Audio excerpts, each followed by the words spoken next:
Ayun, para sa mga nagtatanong kay Micah. Masama loob. And it goes a little something like.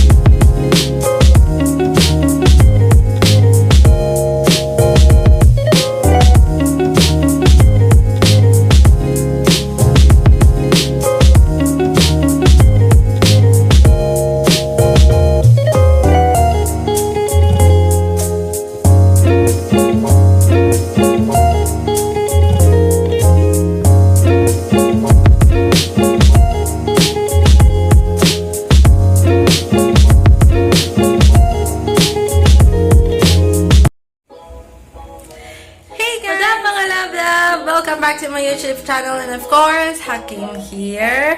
Ayan, yes, I know, ang tagal kong hindi nakapag-upload ng video kasi ang dami kong mga hanash sa live last month. Yes, and ayun. Last month kasi naglipat kami, tapos nag-birthday ako, naloko ako. Tapos may na-hospital, ayun. So, ngayon lang ulit nakapag-upload, and ngayon lang din naman talaga nagawa yung content na to. As you can see, syempre sa title, ayan, nandiyan na yan sa title, so alam nyo na kung ano yung content na to. And yes, I would like you to share my setup na desktop ni Brother Bear. Dahil wala tayong alam, or ako pala, wala akong alam sa mga ganyang bagay. So, nagsabi ako sa kuya ko na gusto ko na nga ng desktop. Since yung laptop ko na pang work is lagi siyang sira. Hindi naman laging sira, pero lagi siyang naghahang, lagi siyang nag-a-update. Tapos pag nag-update, grabe, ang tagal talaga. Ang tagal. Tapos, wala pang 1 year yung laptop ko na bago. Sira na siya kasi nag-overheat.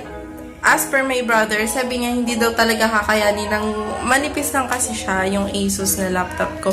Manipis lang siya. So, sabi niya hindi daw talaga kakayanin ng more than 8 hours na nakabukas yung laptop.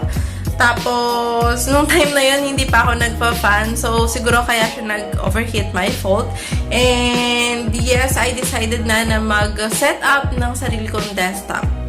And I want to share you guys kung ano ang sinetap sa akin ni Kuya na desktop. Okay? So, ayun. Putol-putol tong video na to kasi hindi namin siya isang buong binili. Ano siya, piece by piece ba tawag doon? Pero, here you go. Papakita ko muna sa inyo yung pinuntahan namin na event nung October, I guess. Doon ko nabili yung monitor. And papakita ko dito yung photo ng dapat na unboxing ko. Tadaan! Yan, dito. Dito ko nalagay. Yan. Diyan yung dapat na unboxing ko. Pero yes, natagalan. Kasi nga nagpagawa kami ng lilipatan namin. Tapos, tawag dito, yun, set up, ang daming ginawa, ang daming binili, ang daming inayos, naglipat, naghakot, etc. Okay, so, here you go. Pakita ko na sa inyo.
napuntahang event way back, parang ang tagal no?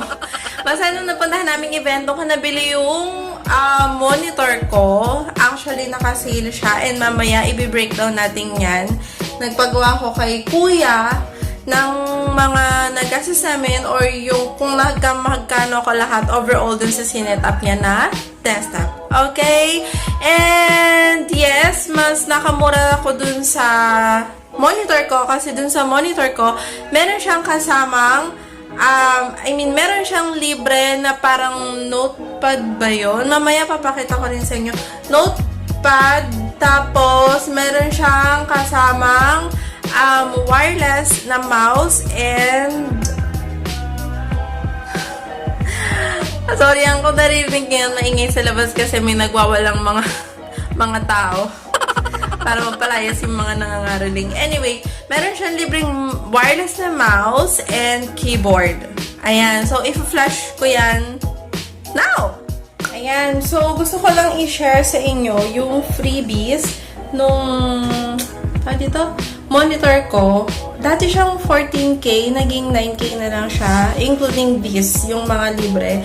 Meron siyang kasama LCD writing tablet. Ayan, ganito siya. AOC tinatatak niya. And also, ito yung keyboard na libre. May kasamang mouse na wireless. Wireless siya parehas. Ayan. Kidding na yan ako. Ayan. Yan ang kasama niya. And ewan ko ba, pero pinalitan nila yung mouse dito. Pero here, ganito siya. Ganito siya kalaki. Ganito siya kalaki yung mouse na libre. Pero pwede na kasi magkano rin yun, diba? Ang mahal plus ito. Tapos, meron pa pala akong libreng GC worth 1,000 sa... Oh my gosh, I forgot kung saan... PC Express ba to? Ipa-flash ko na lang dito kung anong store yung nabili namin. Ba't gano'n? Ang dami ko nang hindi alam. Yan na siya. There you have it. Ayan, pinakita ko sa inyo yung nabili ko nga sa event. And this time, yun namang hindi kasi ako kasama nung binili yung case nung CPU kasi si kuya naghanap nun. Talagang problema kami dun sa... Hindi naman na problema, pero nahirapan kaming maghanap ng affordable na kakasya yung fan. I think, fan ba tawag doon? Hitman ba tawag ni kuya doon? Sabi ko sa inyo, wala akong alam sa ganyan. Buti na lang mga silbi ng kapatid. Diba? Ayan. So, this time naman, ipapakita ko sa inyo kung paano sinet up ni kuya yung aking CPU. Ayan. Here you go!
Yes! And yun nga, hindi ko na siya kinunan ng buo kasi ang tagal.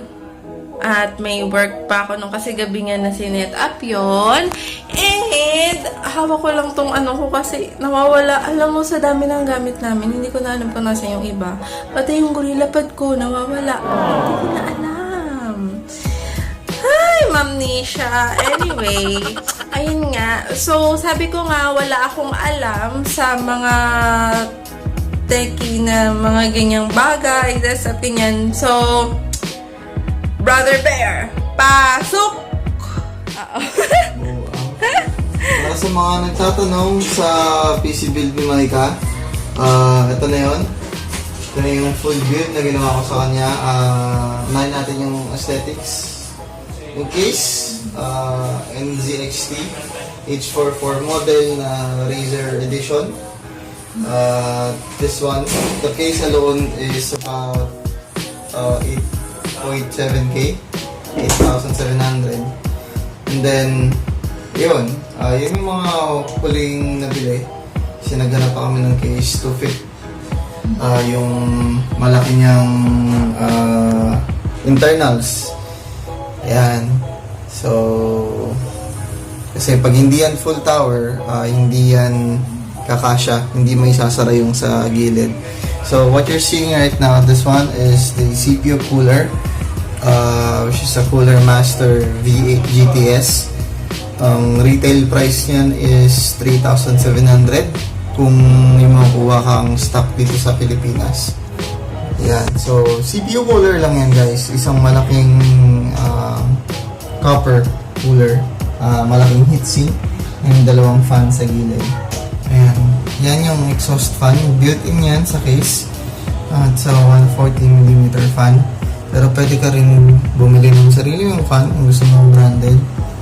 Hindi ko na binili kasi aesthetics na lang naman yun. Pwede ko maglagay ng ibang kulay kung gusto mo dyan.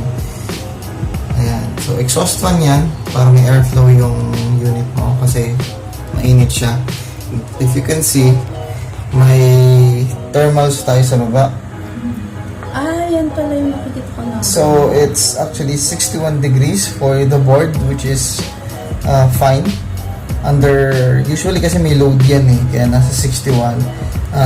Currently, may nakaran na game, background, Resident Evil 2, medyo high-end game. Ayan. Kaya siya tumatakbo at 61 degrees. Pero kung i-close natin yan, bababa yan temperature na yan. So, moving on, lista ko yung buong specs ni Maika. So, the processor is an i5 4th gen. Pakita natin. So, i5 4th gen. Ayan. 4690K. Hindi siya naka-overclock. Naka-stock lang yan. Hindi ko pa yung overclock kasi hindi naman kailangan.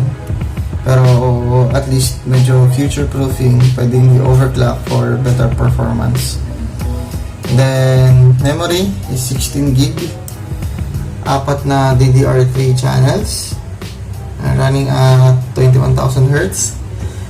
4 kasi para magamit lahat ng express lanes niya. Sayang yung slot.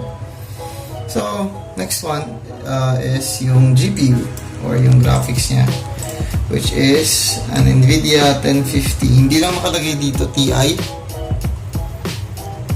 Ayan. Hindi lang nakalagay dito TI. Pero, this is a 1050 Ti. Nakikita mo, 8 gig yung shared memory. Ito yung version, ito yung makikita mo niyan. That is the Asus one. Yung dual fan. Hindi gano'ng kita madilim, pero dual fan yan. Medyo mas pricey yung version na yan compared dun sa mga ibang quality, ibang manufacturers. Tapos, the motherboard is Z795. Pakita natin. Ayan na siya. Medyo madaling kasi sa board, pero yan yung actual board niya. So, MSI Gaming 5. So, yan. So, may color theme talaga siya. Ito siya. It's red. Ay, hindi na makita yung motherboard. Yeah, you can Tapos, the monitor. Monitor is an AOC 144Hz VA panel. Ito siya. Curve siya, guys. It's a 24-inch curved high refresh rate monitor. If you don't know what high refresh rate is, you're missing out kasi mas responsive yan. Hindi lang sa gaming pero sa overall experience mo. So, itong monitor niya is may tatlong axis. So, swing.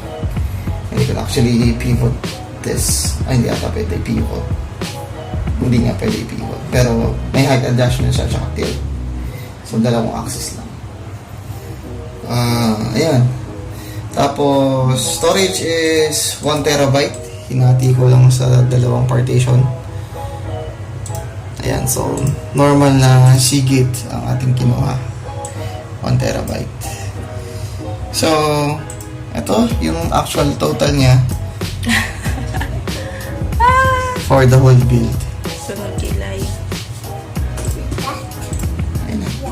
Ayan, so, papakita ko na lang dyan sa inyo. Ipa-flash ko na lang sa screen. Ayan, ipa-flash ko na lang dyan kung magkano lahat yung nagastos ko at yung kung ano-ano yung mga binili namin. Alright, ayun. So, yan na. Nakikita nyo na ba? Kung magkano yung binuwis ko? Ayan, so yan yon. And there you have it. Thank you guys for watching. And sana nagustuhan niya yung shinare ko na build up na desktop. And also, nga pala, sorry naman kasi ngayon lang. Dapat last one pa tong giveaway na to. Pero ngayon nga lang ulit nakapag-vlog. And sorry naman po. But here you go. I have here na a 2 power bank. Ayan. This is 10,050 mAh power bank. And Jaguar, perfect for traveling to. Kasi meron din siyang ilaw sa gilid. Yan. Jaguar power bank. This is for 2 winners. I'll be giving away this for 2 winners. And I bought this sa Kim Store. Ayan, meron din akong ganito pero mas malaki. Parang 24,000 mAh yata yung akin. Yun, sobrang bigat. So, parang prefer ko na rin yung ganito kasi mas magaang siya. Tapos, di ba, hindi siya mabigat sa bag. Yung sa akin kasi ang bigat guys, yung 24,000 mAh. Ayun. So, yes, para manalo ng ganito, ano ba ang dapat nyong gawin? Kindly please, syempre subscribe. And then, share this video sa inyong mga social media accounts. And I'll be picking a winner next year na. Yes, next year. Mga siguro first week ng January or second week ng January. Tapos, after sharing this video, kindly comment down below #Kim Merry Christmas. Oh, Kim Merry Christmas. Diba? Bonggacious. Gusto niya yan. Ayun. So, pagkatapos nyo siya i-share sa inyong mga social media accounts, titignan ko yan. I-public nyo para makita ko. And, after sharing this, comment down below na Kim Merry Christmas. Kim Merry Christmas. Ayun. And this is not sponsored. Binili ko to. Itong power bank na to. Yan, baka sabihin nga sponsored na. Wala na yung sponsored. Mga ilan nga lang yung subscriber ko. Kaya kailangan nyo mag-subscribe muna, diba? Ayun. So, thank you guys for watching. I hope you learned something from this video. And, Merry Christmas! See you guys in my next video. Don't forget to hit that bell notification para ma-update kayo every time na may bago kong upload. And please do subscribe to my YouTube channel. Alright? Okay. Thank you guys for watching. I'm out. Bye!